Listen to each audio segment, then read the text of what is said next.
The path that called to him was not his own, my friend. It had been whispered into the woods sometime in the last week, a secret told in bent grass, in the soft disturbance of pine needles in a broken twig, placed just so the mark of someone walking with care, but without the knowledge of how to truly vanish. For 40 years, Jake had read these woods like a letter from a lover. He knew their every word, their every silence. And this was a new verse, leading to a deliberate heart. The morning air was cool. You know the way spring sometimes holds a memory of winter in its breath.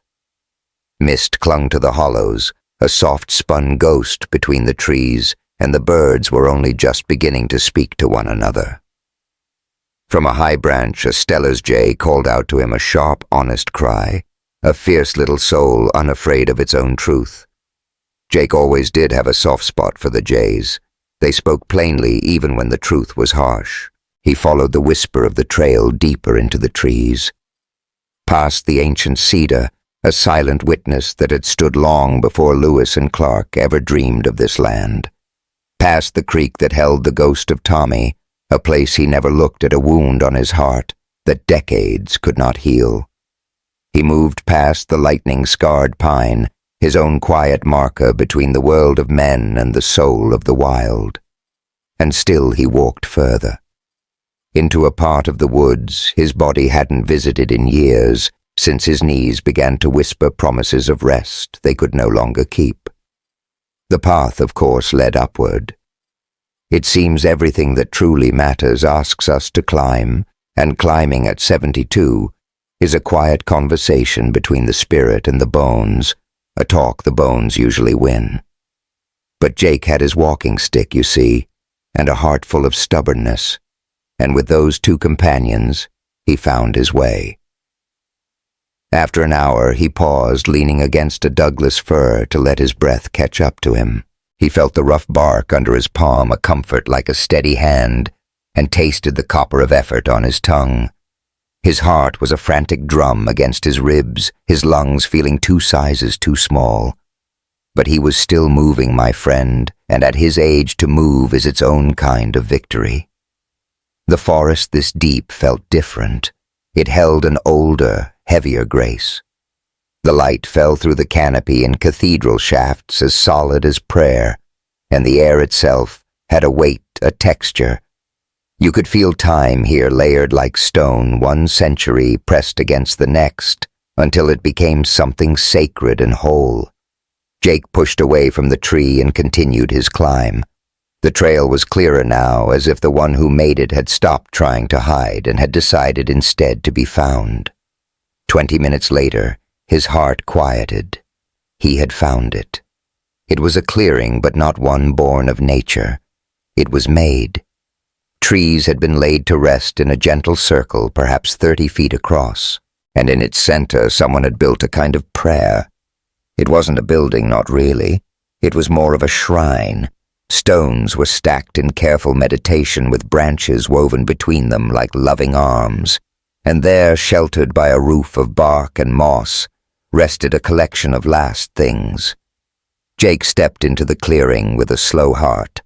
Some old part of him, a ghost from his army days, whispered of caution, of unseen dangers.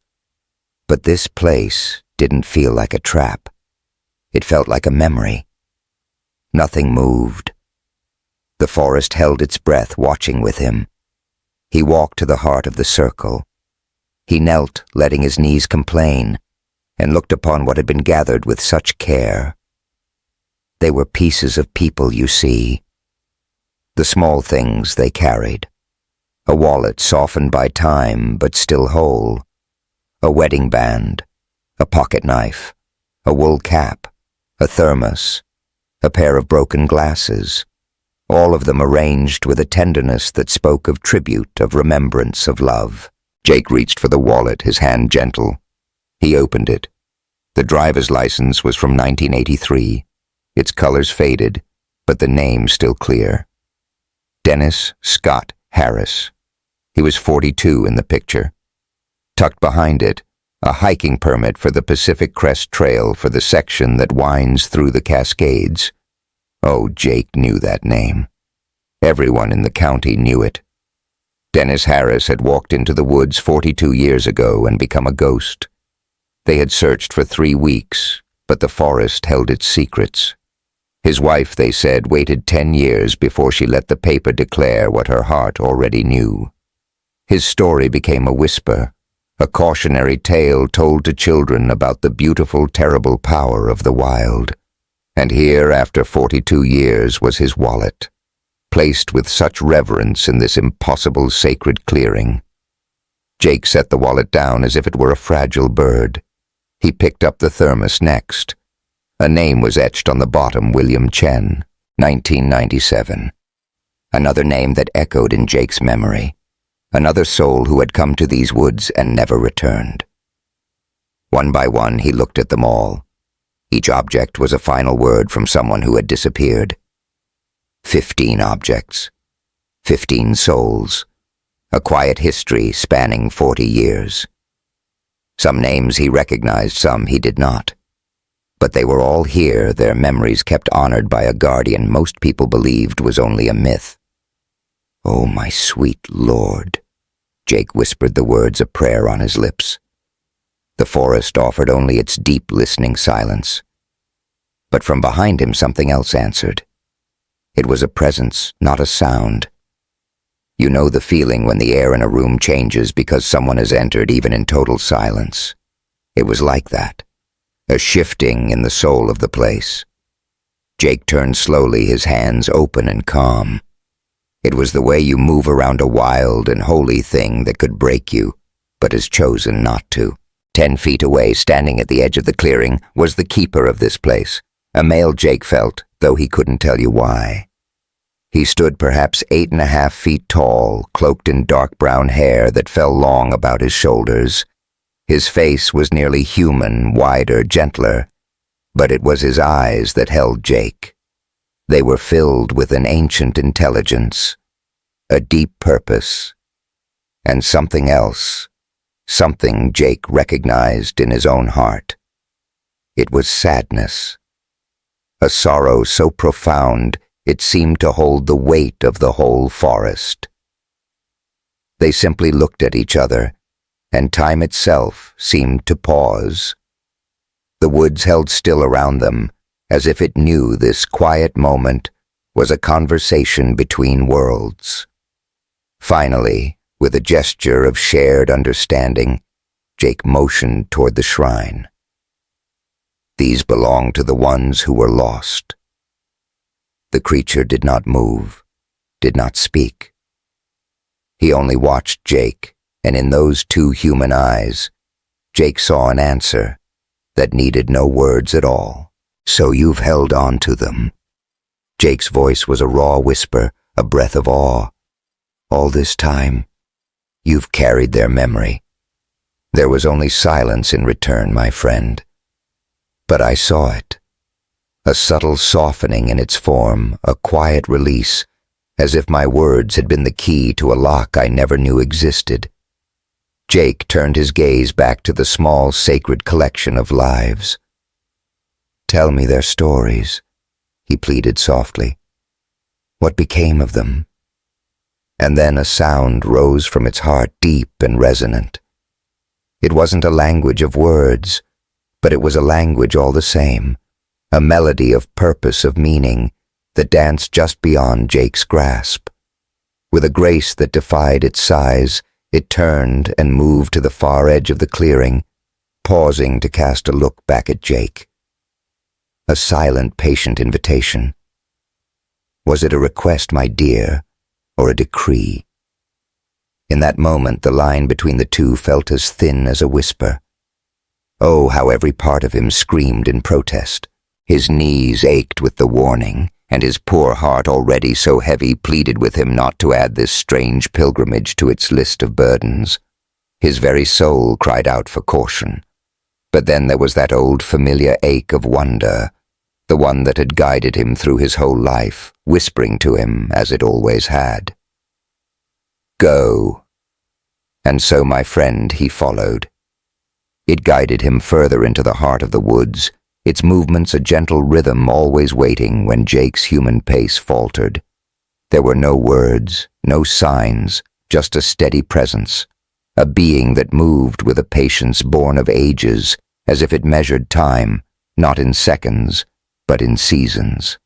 The path steepened, and with every step Jake's lungs felt like fire. His legs cried out in rebellion, and the cool air was no comfort against the sweat that clung to him. Yet he pressed on one foot in front of the other, his body a battlefield of memory and regret, remembering the strength of its youth and mourning what the years had taken.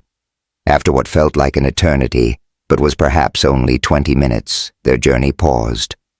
They'd come to another clearing, this one more intimate, more secluded. And there, in its very center, was something that stole the breath right from Jake's lungs. It was a resting place, you see, a gentle mound of stones, each one placed with such care, and at its head, a simple cross of branches tied together with love. It was a grave made with a deliberate, tender hand. My gentle giant gestured toward it, a quiet offering before retreating to give Jake a moment alone with the sacred space. Jake moved closer, his steps hushed. The earth itself had embraced this place.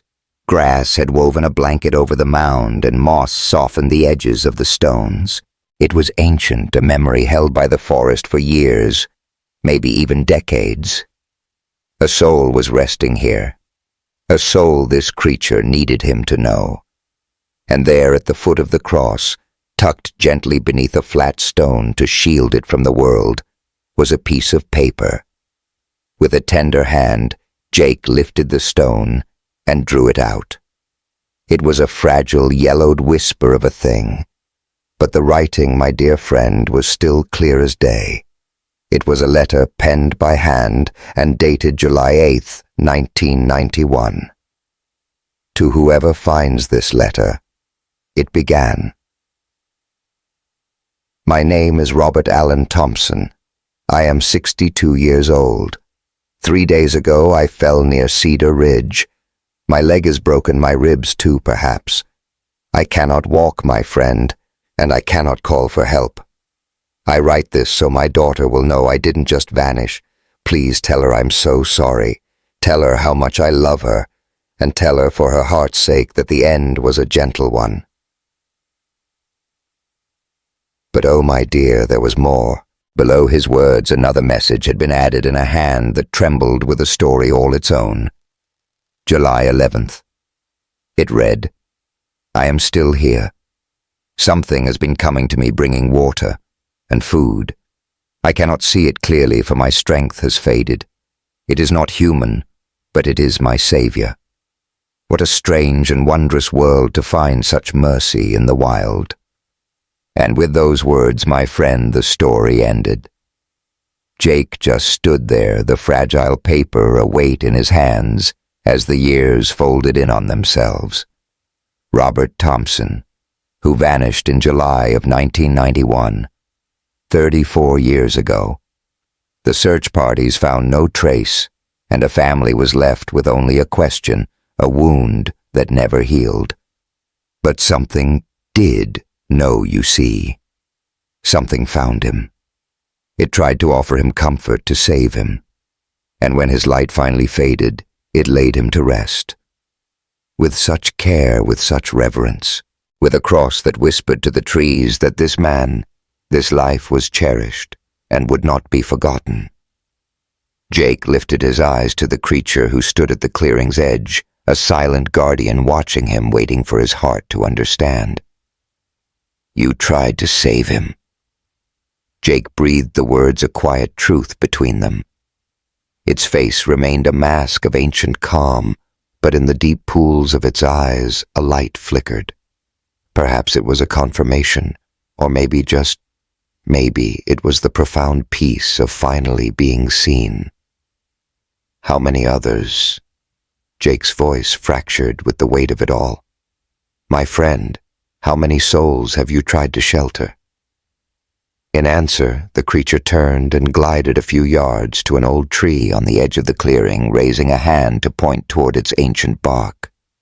Jake followed its gaze, his own eyes searching the place it had indicated. There were marks, my dear, etched into the bark, like a secret story. Vertical lines gathered in sets of 5, a quiet accounting of souls. And my friend Jake, he counted them in a whisper. 37. A history of 37 sorrows. 37 souls you tried to hold on to.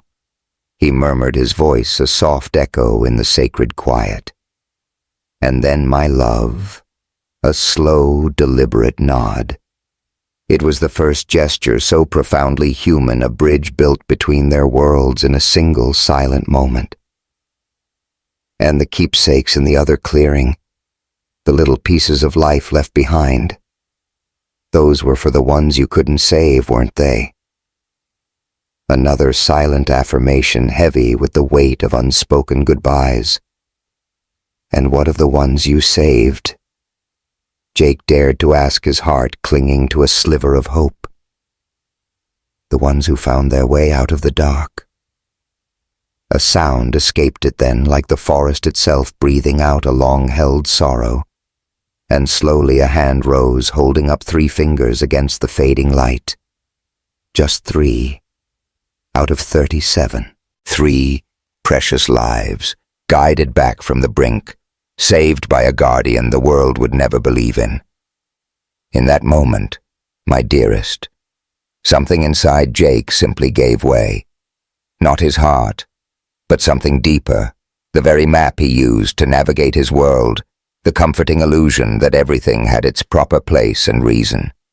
His own story spilled out, then a confession whispered to this ancient soul. My son. He began, his voice thick with memory. My Tommy. The creek took him 27 years ago, not 2 miles from my cabin. And oh, my love, the universe of kindness that bloomed in the creature's eyes as they softened with a shared, timeless grief. He had to ask, his voice a fragile thread in the woods. Were you there? Did you try to reach for him? The great head moved from side to side, a slow, heartbreaking rhythm of sorrow. But you would have... Jake whispered, not a question, but a statement of pure faith. If you had known, if you had only been there. A single solemn nod confirmed the unspoken truth that flowed between them. The world swam before his eyes. At 72 years old, Jake believed the well of his tears for Tommy had run dry. But some wounds, we learn, never truly scar. They just learn to bleed in whispers. Thank you. He breathed the words, carrying the weight of a lifetime. For trying. For all the others. For caring when you never had to. This impossible, magnificent being just stood there, its gaze holding a depth of understanding we spend our whole lives searching for in one another. And then it did the most unexpected thing. It knelt, bringing its immense world down to meet Jake's. A hand, ancient and vast, was extended, palm open to the sky, and offering a silent invitation to connect. Jake looked at that hand, my love. 5 fingers calloused by time. A hand with the power to shatter, yet gentle enough to honor the departed with the sign of their faith. And so he reached out, placing his own story written in weathered skin and age spots into that vast, waiting palm. For a heartbeat they remained that way, 2 souls touching across an impossible divide. And in that quiet space, an understanding flooded Jake, not in words, but in the very marrow of his bones. Grief, he understood, is a river that flows through all hearts. Mercy is a language spoken without a tongue. The need to help, to ease suffering, to honor the lost, that wasn't just ours. It belonged to them too, perhaps even more deeply, for they carried the weight of centuries in their blood. The creature's fingers curled gently around Jake's hand, a brief and tender pressure that spoke volumes. And then, just as softly, it let go. It rose once more, gesturing back toward the path. It was time to leave, my dear, time to return to the world that only pretended to make sense. With one last glance at the resting place of Robert Thompson, Jake made a promise to the quiet earth. I'll find your daughter, he whispered, I'll tell her you weren't alone. I'll tell her that something in this wild world cared. The journey back felt longer. The way going down often feels harder than the climb when years have settled in your bones. His body spoke of its aches, but oh, his mind was a clear, bright thing turning over the impossible truth he now carried. When they came again to the clearing of lost things, Jake stopped. I can never speak of this, he confided. Of you. The world wouldn't understand. They'd come with their noise and their fear, and they would shatter this sacred peace. No answer came, my love, but none was needed. The very way the creature stood spoke of a long and weary wisdom. But the families, he said, his heart aching for them, the people who live in the land of not knowing, they deserve peace too. And in that moment, my friend the creature simply tilted its head, lost in a thought as old as the mountains. Let me take these, Jake whispered, his hand sweeping over the sacred relics. I swear, I'll find a way to get them home. Anonymously, a letter in the mail, a package on a doorstep, whatever it takes, just so their families can know, so they can finally stop the wondering that tears a soul apart. The ancient eyes watched him, holding his gaze for what felt like an eternity, and then a slow, deliberate nod. A single step back. A silent, sacred permission was given. With the care of a priest tending to relics, Jake gathered them. A wallet, a ring, a knife, a cap, a thermos, glasses. All 15 pieces of a life, each a soul that found its final rest in these woods. He placed them in his pack, feeling a weight far heavier than metal and leather. It was the weight of untold stories, of silent endings, of griefs that had waited decades just to be seen. Once his task was complete, he looked into those ancient eyes. I won't return, he promised softly. This is your sanctuary, your memorial. But if you ever need me, if you find someone out here hurt and alone, you come to my door. You know where I live. Just give me 3 knocks. Its face, a mask carved by time, remained unchanged. But its eyes, my friend, its eyes softened. And in their depths I saw a glimmer of something like gratitude, something that felt so deeply like respect. And then it simply turned and walked back into the heart of the forest. It didn't vanish in a puff of smoke or fade like a dream. It just walked, this impossible, magnificent being, until the trees gathered it back into their embrace, and Jake was left standing in the sudden, profound silence. He stood there, rooted to the spot for the longest time. He could feel the forest breathing around him, a gentle, living thing. Birds wove their songs into the air, and the wind whispered secrets through the highest leaves. The world, you see, just kept on being the world, beautifully indifferent to the miracle he had just witnessed. At last, Jake began the long walk home, back toward his little cabin, back toward the life he thought he knew. But nothing could ever be the same, could it? His world was forever changed. For he had seen a truth he could never unsee, and understood a mystery he could never unknow. He knew now that these woods were never empty. Oh, they had never been empty. They were filled to the brim with sorrow and grace, with memories held tenderly by a guardian the world had long ago dismissed as a fairy tale. And somehow, Jake Miller, at 72 years old, a widower, a man without children, a man who felt so utterly alone. He had been chosen as its witness. He couldn't tell you why. Perhaps it was for opening his door during a storm, perhaps for offering a kindness that wasn't asked for. Or maybe, just maybe, this ancient soul saw a light in him that he had never seen in himself. Or perhaps there was no reason at all. Perhaps this is just what life is. My dear friend, a breathtaking tapestry of the strange, the beautiful, and the terrifying, all woven together. And maybe the only thing we're meant to do is pay attention and try with all our hearts to be kind, when kindness is what the moment asks of us. The sun was painting the sky in hues of fire and rose by the time Jake finally saw his cabin. Every bone in his body ached, as if he'd climbed a mountain, which in a way he had.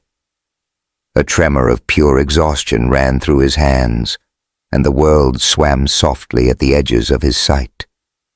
But he was home. He stumbled inside and gently set his pack upon the old wooden table. And for a long moment, he just looked at the precious cargo he had carried out of the heart of the forest. 15 lives, 15 families, their hearts hollowed out by years of not knowing. He made a silent vow to them right then and there. He would find them. No matter how long it took, he would see these memories return to the hands that longed to hold them. It felt like the only thing he could do. A final kindness for Robert Thompson. A long overdue peace for Dennis Harris. An answer for William Chen. For every soul whose name he had read, whose last earthly possession he had held in his hands. And for Tommy. For the little boy who was gone before anyone could ever reach him. Jake brewed a pot of coffee, its dark aroma filling the quiet cabin. He sat at his table, the weight of his purpose settling around him, and gently pulled out the first wallet, Dennis Harris, and so the work began. Outside, the night fell like a soft blanket wrapping the world in a deep and gentle darkness. The forest settled into its ancient sleep, and somewhere in that verdant heart, a guardian stood its silent watch over the fallen, honoring them in the only way it knew. By remembering, by holding their memory, by simply refusing to let them fade into nothing. The next 3 weeks, my friend became a whirlwind of quiet research and delicate action. Jake had never been one for computers. That was always his Martha's world, back when her light still filled his life. But you'd be amazed how quickly a heart can learn when it has a reason. The town library had all he needed, including a kind librarian, a girl young enough to be his own granddaughter, who had the grace not to ask questions he couldn't answer. He started with Dennis Harris. His beloved wife was still alive, a resident at a care home in Portland.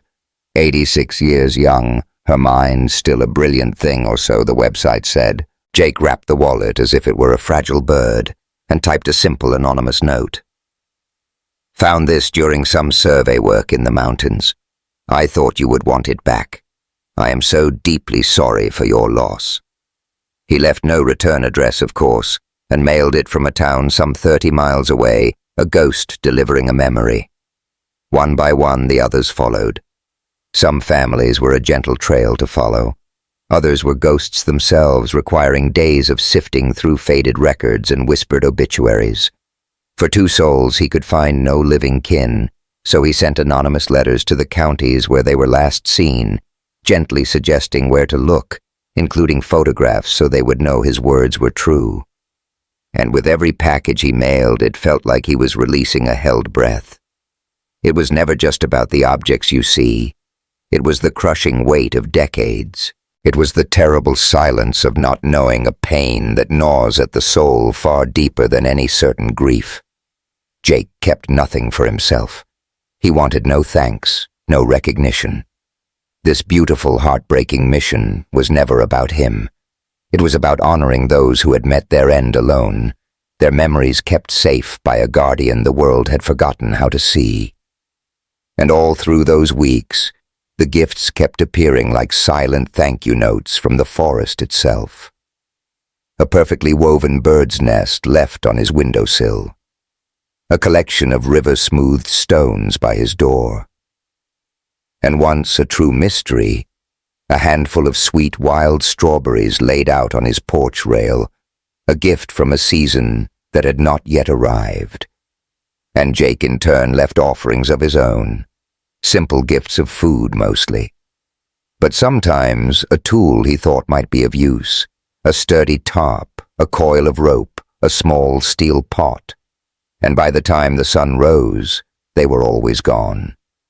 It was a conversation held in perfect silence, an understanding that needed no words at all. His daughter started calling more, you know. She said she could hear something new in his voice, a lightness. He sounded less weary, she told him, less like a man who was simply waiting for his own story to end. "I've been getting out more." I confided in her the words, a delicate truth not fully told. "Oh, Dad, that's wonderful," she'd said, her voice a balm. "That's truly so good to hear." I almost told her then, my dear Lauren.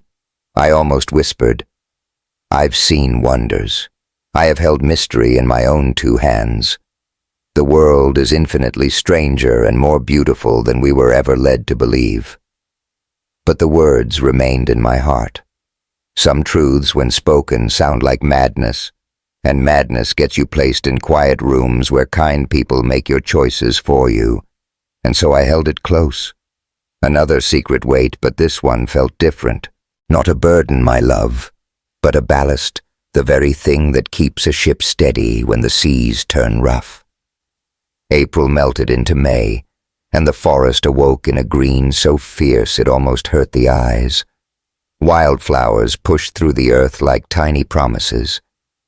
Everything that winter had taken came back new, and Jake understood that the metaphor wasn't subtle, but it didn't have to be. Sometimes the most obvious truth is the one your soul needs most. Then on a Tuesday morning, with mist still clinging to the trees and the air tasting of rain, I found something new waiting on my porch. It wasn't a gift, my friend. It was a letter, carved into bark just like the first one. But this time the markings were a story more complex and woven with intent. It was still a language my mind couldn't read, but my heart could feel its shape, a beginning, a middle, and an end. I brought it inside, made my coffee, and sat with it at my table, letting its silent story wash over me, trying to listen. It took me 3 days. 3 days of quiet gazing, of sketching its patterns, of letting my thoughts wander where they would. And then, as gently as the dawn, I understood. Not the exact words, but the soul of it.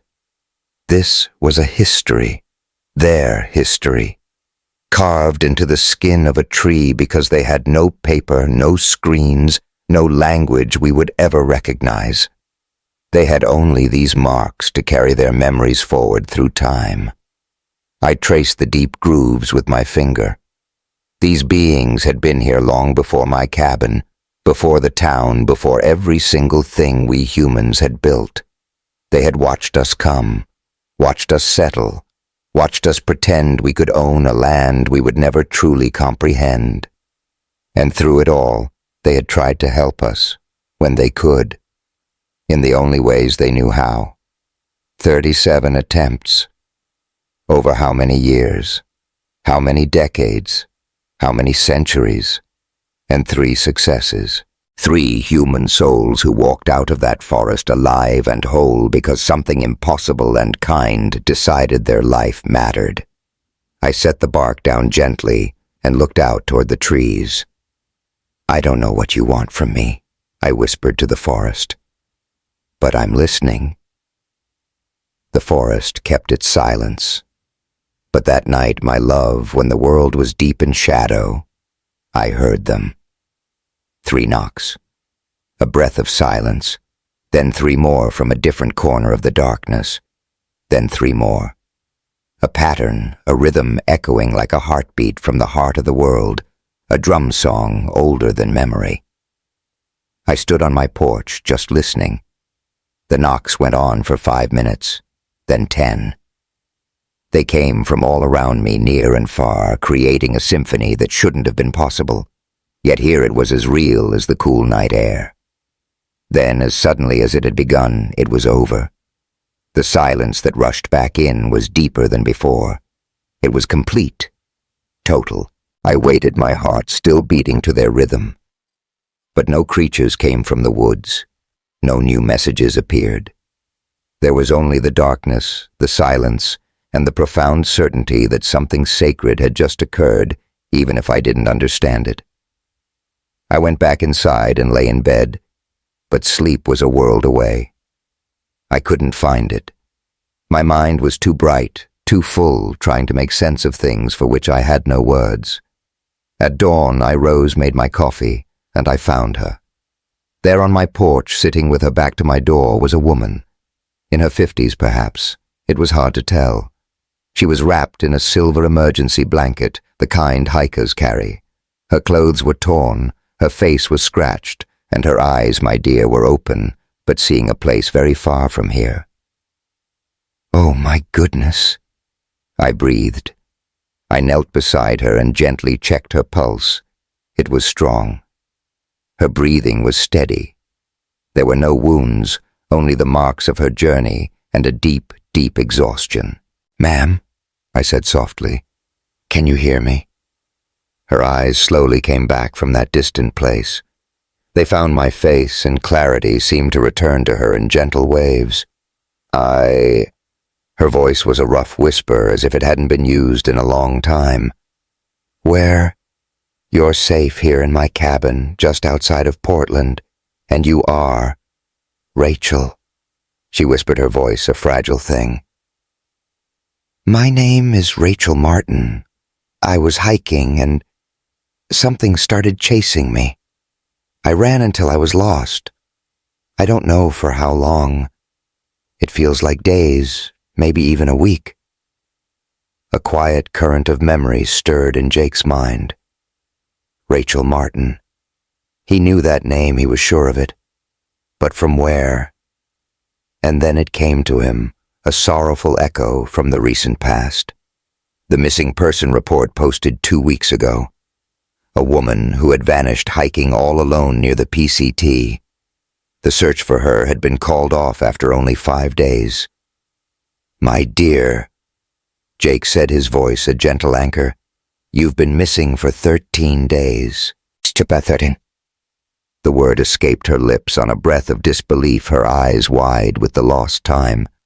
"But I have no memory of it all." "It's all right. All that matters is you are safe now. Let's get you inside into the warmth. I'll make you something to eat, and then we can make a call." He tenderly helped her to her feet. She could walk, but the ordeal had taken nearly everything from her.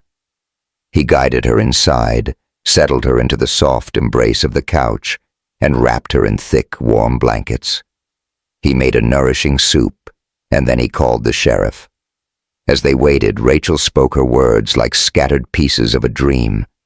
She was confused, yet some parts of her story were anchored in a strange certainty. "Something helped me," she confided, her voice hushed. "When I could no longer walk, when I was sure I was dying, something brought me water and food. I think it must have carried me at times. I would wake up in new places, always a little closer." She gestured softly. "Closer to here? And what did it look like, this helper of yours?" "I never saw it clearly. The darkness was too deep, and I was so afraid. But it was immense, truly immense. And it never hurt me. It could have, I know it could have. But it didn't." Jake just nodded, letting her words settle in the quiet air. What could one possibly say to a truth so profound? 37 souls attempted, he thought.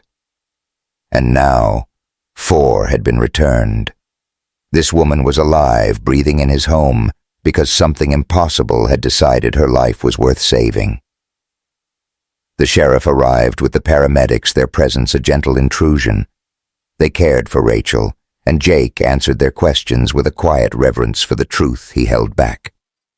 He'd found her on his porch at dawn. No, he did not know how she had come to be there.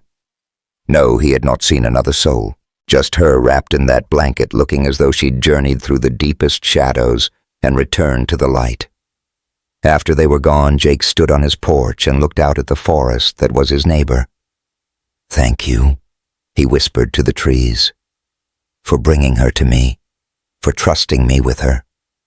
The trees stood in their ancient silence, but Jake felt their reply in his soul. An acknowledgement. A bond. The certain feeling that he was now part of something much larger than himself, something that lived beyond the veil of human understanding. He was the bridge, the one who could stand between two worlds, the one who held the door open while so many others kept theirs locked and barred. That evening, sitting with a fresh cup of coffee, the understanding bloomed within him. This was the reason they had come to him in the storm, why they had shown him the sacred graves, why they had left him their wild gifts. It had all been a test of his heart to see if he could be trusted, to see if he would help, and it seemed in the quiet stillness of his heart that he had passed. Rachel Martin healed, and her incredible story became a quiet legend in the local news. She spoke of her survival as a matter of luck, of stubbornness, of the grace of God. She never mentioned the guardian that saved her, either because the memory was too dreamlike to hold, or because, like Jake, she knew some truths are meant only for the heart. But Jake knew, and more importantly, the silent watchers of the woods knew that he knew. The summer passed in a long, warm breath. It was hot and dry, and the fire season came and went like a held breath. Jake kept to his rhythms, splitting wood, checking his traps, preparing his meals. But now there was something more, a constant awareness, a connection to the forest that ran deeper than any friendship he had ever known. He was being watched. He knew constantly, but it was not a threat. It felt more like protection. Or perhaps he was just being observed the way a loving family might watch over an elder, just to be sure he did not stumble.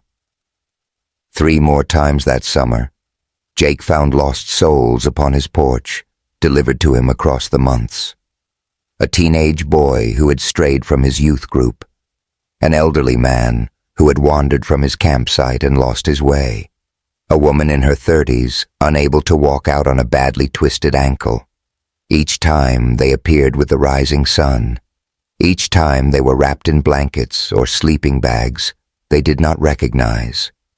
And each time they told fragmented stories of something that had helped them, a presence they could feel but never truly see. Each time Jake would call the authorities, offering only the simplest of details, careful not to ask questions of a miracle he did not need to understand. And each time after they were safely gone, he would stand on his porch and offer his gratitude to the forest that always seemed to be listening. The tally in his heart was growing.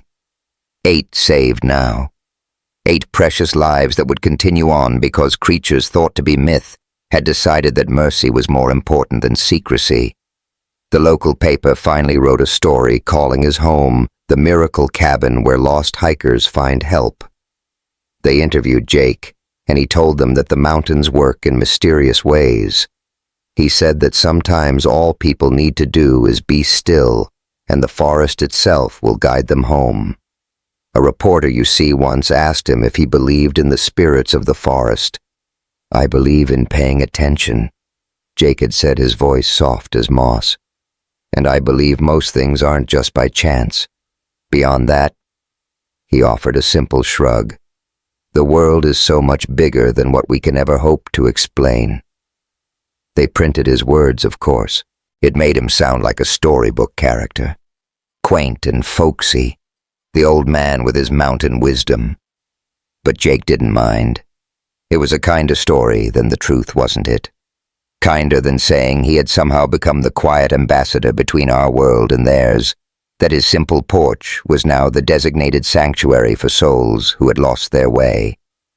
Then autumn came, painting the leaves in fire and gold. The air grew a certain sharpness, a whisper that winter was coming, and we'd best be ready. So Jake gathered his supplies, my friend. He bought extra blankets and more food. If his porch was to be a haven, he knew he must be prepared. October brought the first kiss of snow, just a light dusting across the world. But it was a promise of what was to come, the season of deep cold and long nights, and of things that move through the white silence. And it was then, in that quiet hush, that Jake found the last gift. There on his porch, not an object this time, but a person, a soul who was no longer living in this world. He was an old man, he must have been 80, dressed in hiking gear from a time long past. He had been laid there so carefully, his hands folded, a blanket tucked tenderly around him, his eyes closed as if in sleep. Peaceful. That was the only word for it. He looked so utterly at peace. Jake checked for a pulse anyway, a hopeful gesture against what he already knew. There was nothing. The man's body was cold, but not yet frozen. It had happened recently then, within the last few hours. Pinned to the blanket was a note, the words written in a trembling hand upon a simple piece of bark. It read, Frederick Allen Walsh, born 1944. He loved the mountains. He died doing what he loved. We could not save him, but we could bring him home. And beneath those heartbreaking words, an address and a phone number. Jake's hands trembled as he held that piece of bark. This was different, you see. This was not a rescue. It was a return. They had brought a soul home to him, someone who had passed in those deep woods, and rather than leave him, they had carried him out, to the one person they trusted to see him home right. Jake made the call to the sheriff and explained what he had found. The sheriff, who knew him by now, knew of the other strange rescues. He came without delay. Frederick Walsh. He'd been reported missing 2 weeks before, and his family had been searching ever since. The note Jake shared with them, carefully copied onto paper, leaving out the impossible truth of its origin, finally gave their hearts a place to rest. His family came to Jake's little cabin. They thanked him, their voices thick with gratitude and grief, and asked him how he had found their beloved Frederick. I was just in the wrong place at the right time, Jake said softly. Sometimes the mountain gives back what it takes.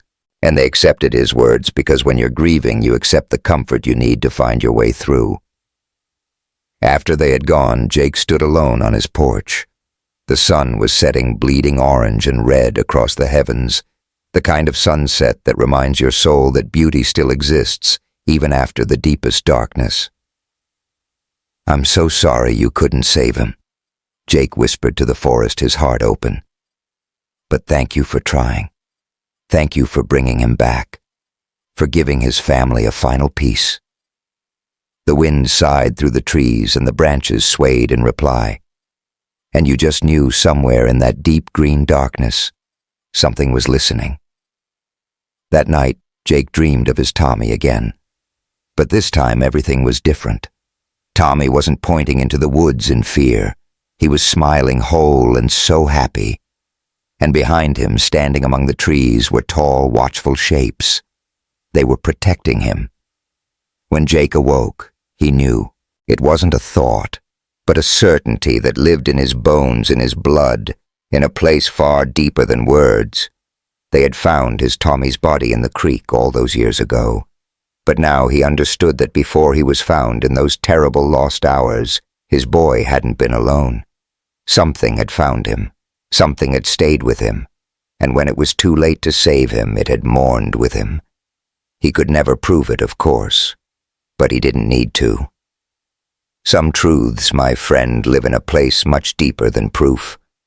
So he got up and made his coffee. He stood at his window watching the sun rise over the mountains that held more secrets than answers. And for the first time in 27 long years, the ache in his heart began to ease. It wasn't gone, you know. That kind of love never is. But it felt lighter, because now he understood. His Tommy hadn't died alone. Something had cared for him. Something had tried. And in the end, that gentle truth mattered more than any success or failure ever could. When morning came, my dear Jake found new whispers etched into his porch railing, their lines shallow, their presence achingly fresh. It was all there in the numbers, my love. 37 times it tried, 9 souls it saved, and a 10th name, a gentle line drawn through it. Frederick Walsh. He was spared a lonely end, my friend, even if the end itself was inescapable. And beneath this quiet accounting, a single word etched with such care that the marks became a prayer. Friend. My dear Jake traced the shape of that word with his finger, a whisper escaping his lips. Yes, friend. He left an offering of bread and sweet honey on the stump, and by morning it had vanished, leaving in its place a single perfect feather, white as new snow and beautiful beyond all reason. He cherished it, of course, placing it within the cedar circle on his mantel, right beside his beloved Tommy's photograph, as proof of a bond, unseen evidence of a mercy that defies logic. A reminder that this world holds more beauty than loneliness, if only you're brave enough to open the door. It was always 3 times, a sacred rhythm of 3. Then winter arrived in earnest, blanketing the world in a deep, hushed white. And through it all, my Jake kept the hearth fire burning, his home well stocked and his gentle watch. Because he understood something profound, now that when the next soul wandered astray, when another hiker strayed too far, they would be found. They would be carried to a cabin where an old man lived who knew the very rules of the world had been rewritten. The very same man who 4 years ago had opened his door in the heart of a storm and let mercy itself walk right in. And in that moment he became something more, a bridge between worlds, a translator of the unspoken and a friend to the unseen. My dear Jake Miller was 72 years old, a widower with no children of his own. By all accounts, he was a man alone. But he wasn't, you know, not in the way that truly matters. For out in the forest, a presence watched over him, not with menace, but with a quiet companionship, with a love that knows no bounds of species, a love that lives in the simple, selfless act of caring. And every single night, when the wind whispered just so through the pines, Jake would hear it, a rhythm he now knew as well as his own heartbeat. 3 gentle knocks, a pause, filled with knowing silence, and then 3 more. It was a language without a tongue, my love, a conversation without a voice, a connection that asked for nothing more than a listening heart. You see, the world is brimming with impossible wonders, and Jake Miller, that dear old man of the mountains, had learned to live alongside them. But it was even more than that. He had learned to love it with his whole heart. Outside, the snow fell like a soft blanket. Inside, his fire burned warm and steady, and somewhere in that sacred space between them, where mystery and mercy meet life, continued on. It was different now, of course, but oh, it was so much better.